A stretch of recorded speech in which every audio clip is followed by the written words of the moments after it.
Do you realize what you've done, sis? It's only natural that everyone's giving you the cold shoulder after the two of you betrayed me. You knew the consequences, right? In response to my fury, my sister retorted with a derisive smirk. Consequences? People's opinions. If you worry about that stuff, you'll never survive. If we're happy, nothing else matters. If you keep concerning yourself with what others think, happiness will keep slipping away from you, just like this time. In the amid of our quarrel, my husband sided with my sister, grinning wickedly. However, having executed a ruthless revenge plan against those two, I will share that story today. My name is Ava, a 28-year-old employee, and my husband, whom I married last year, is 2 years older than me. He's 30.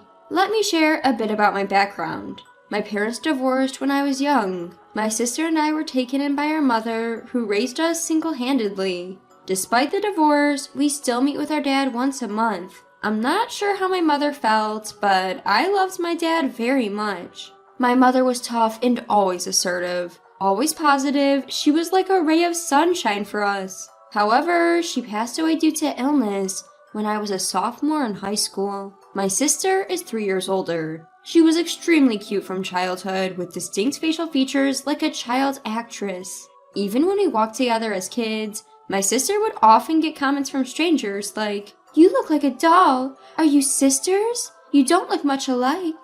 I was fed up with hearing those insensitively blunt words that hurt me without them realizing it.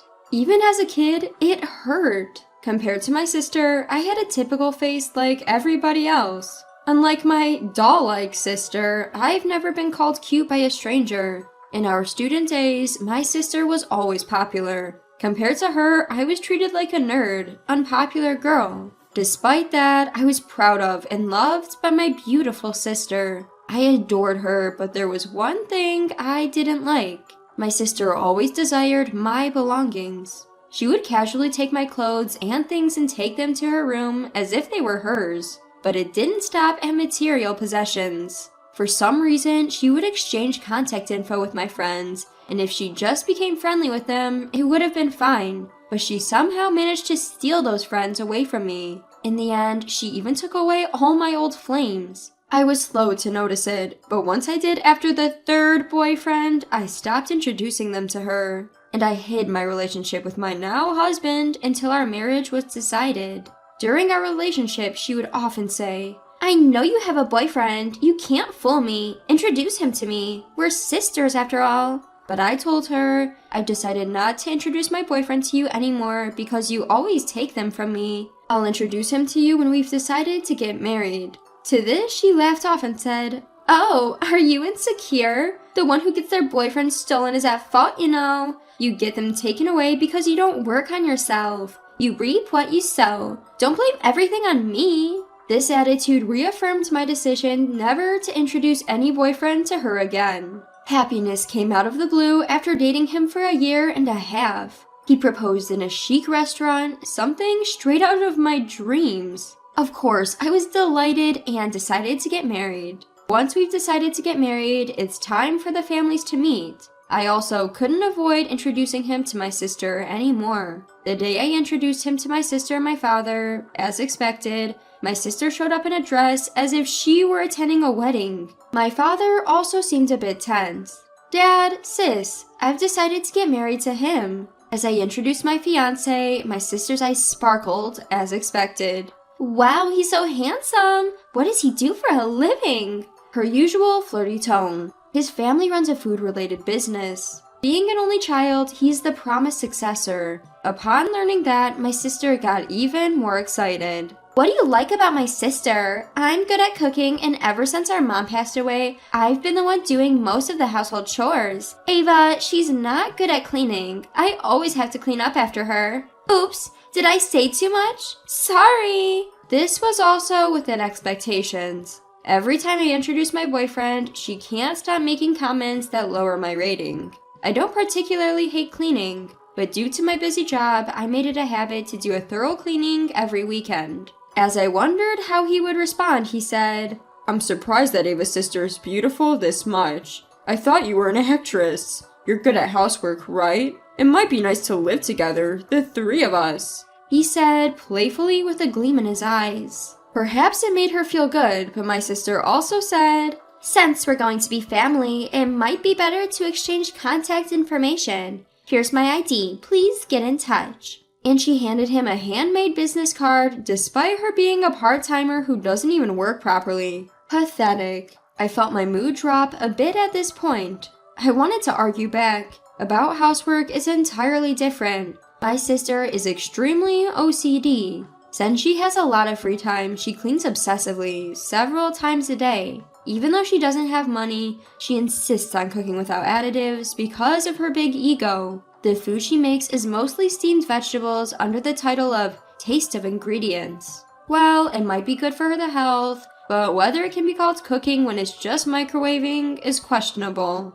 Ever since I started working, I've been cooking my own meals. My father told my sister, who was eagerly getting involved, "Don't always take your sister's stuff, go find your own. It's unseemly to reach out for other stuff. You're not that young anymore. Get married while there's someone willing to take you," he said, half jokingly. My sister, her face red with anger, snapped. "I don't want to hear that from a divorced man. I feel sick. I'm leaving," and stormed out. My father said, "Don't worry about your sister. I'll take care of it. Please make her happy. I've put a lot of burden on my daughter. Please take good care of her." And he pleaded with him. He also said, "Leave it to me. I will make her happy. And please continue to support us." And time flowed happily as if the earlier incident had never happened.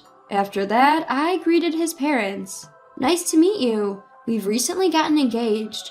We look forward to your guidance and support. Thank you." As I said that, his mother, Emily, warmly greeted me. "Oh, don't be nervous. You're such a beautiful girl. It feels like we suddenly have a new daughter." His father, Robert, also added, "We're a small business, but we're hoping you might consider working with us. We wouldn't want to force you, but would you think about it?" I had already heard about this from my fiancé. I'm currently doing office work, so it's my area of expertise. Yes, I have heard about it from him. I'll certainly try my best if there is something I can do. I'm looking forward to working with you both professionally and personally. Emily then said, "Oh, that's wonderful. It's a relief to have you here since we're just learning as we go with the office work.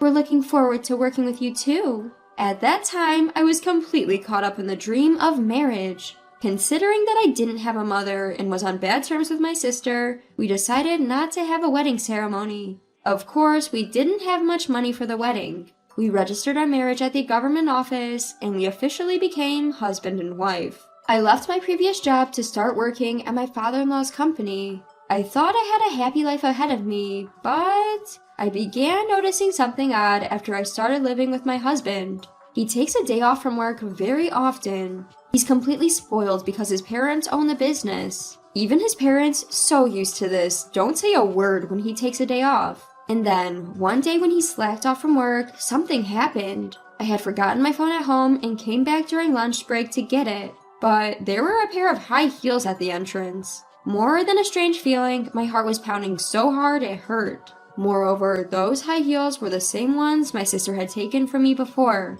I understood the situation instantly. I decided to go outside and act as if I hadn't seen anything. That night, he acted as if nothing had happened. I had absolutely no trust in him anymore. My sister, oblivious to the fact that she's just being played by her numerous boyfriends, keeps insisting that she's popular. Wanting to know more about my sister, I hired a private detective to investigate her. I was shocked by the investigation's results after a month. My sister had been involved with 7 different men in that month, besides my husband. Moreover, all of them were married. My sister had never held a full-time job. Whenever she did work, it was part-time, and she couldn't stick with it because she has a big ego. If she's scolded, she doesn't go to work anymore. When she was younger, she used to have a bunch of sugar daddies. She looked down on me, working and earning my own money, and said confidently, "If a woman is cute, she can get by in life." Perhaps she began to feel the limits of relying on sugar daddies as she got older. Still, my sister, unable to be independent, was hooked on easy dating apps in hopes of marrying into money, and she would catch rich men and get involved with them. However, all those men were already married. My sister was just their plaything. My sister, probably blinded by her popularity, didn't realize the extent of her actions. In the end, she was involved in extramarital affairs with 8 men, including my husband. It was disgusting to even breathe the same air as such a husband. So I brought up the topic of divorce. My husband retorted, "Huh? You want a divorce? Well, if that's what you want, fine. I'll give you a divorce. But remember, you're the one who started this, so no alimony." Just as I expected, he readily agreed. I confronted him. "You were having an affair with my sister, weren't you? I know everything. How can you cheat on your wife with her sister?" Upon hearing this, my husband responded, "Oh, that makes things easier. I'll divorce you and remarry your sister. Even our parents know. It'll be quicker to have her over and be a witness to our divorce papers." He then called for my sister. She arrived in a matter of minutes. Seeing my sister only fueled my anger. I asked her, "Do you realize what you've done? It's only natural for others to look at you coldly because you both betrayed me. Are you prepared for the consequences?" In response, my sister just belittled me. "Consequences? Public opinions? If we cared about such things, we couldn't live. If we're happy, it doesn't matter what others think. If you keep worrying about how others see you, happiness will slip away just like this time. I'll also cut ties with you. I've taken the position of the company president's wife." In a sense, I was relieved. The sister I loved so much in my childhood is no longer there. If I can cut ties with her, I'll gladly do it. The divorce was finalized without a hitch. I told them, "I don't want alimony. In return, never see me again." My ex-husband responded with a grin. "Well, that's a relief. A peaceful divorce." We were renting our residence, so there was no property to divide, and we didn't even have much savings. The small amount of savings we had, which was just enough to cover moving expenses, ended up going to me. Then his in-laws, Robert and Emily, stepped in. In fact, I had told them everything before this discussion. Emily, though surprised, said, "I love you so much, and I want you to be happy. Are you thinking of quitting the company? If it's hard for you, I understand, but I will support you in any way I can. Please think about it." Robert then added, "Our son is useless. Your work is essential for our company." As it turns out, his restless in-laws arrived a little earlier than the designated time. Robert told my ex-husband, "I've had enough of you. You don't work properly. To top it off, you take leave to have affairs. Pathetic." My ex-husband retorted, "Even if you say that, I'm the only child and the next president. By my time, everything will be AI, so learning now is pointless." Emily also scolded him. "You don't work, but talk big. You don't need to show your face for a while. Reflect on your actions and then come back." My sister gleefully added, "Lucky! Official vacation! Let's go on a honeymoon." It was clear the situation wouldn't get any better. I decided to stay at my in-laws' house until I could find a place to live. The next day, I filed for divorce. And just like that, I became a single again. And this is where my plan got set in motion. I sent a legal letter to my sister's affair partner right after filing for divorce. My sister panicked over the alimony demands from the wives of 7 men she had affairs with, pleaded with my ex-husband, saying, "We can get married if you pay this alimony. You're going to be the next president, so why don't you take some money from the company?" But he didn't work, so there was no way he had any money, and he couldn't possibly take money from the company. He was rational about this and furious that she had been involved with 7 other men besides him. All he had in front of him were alimony demands for a vast sum from the affair partners. His future was looking bleak.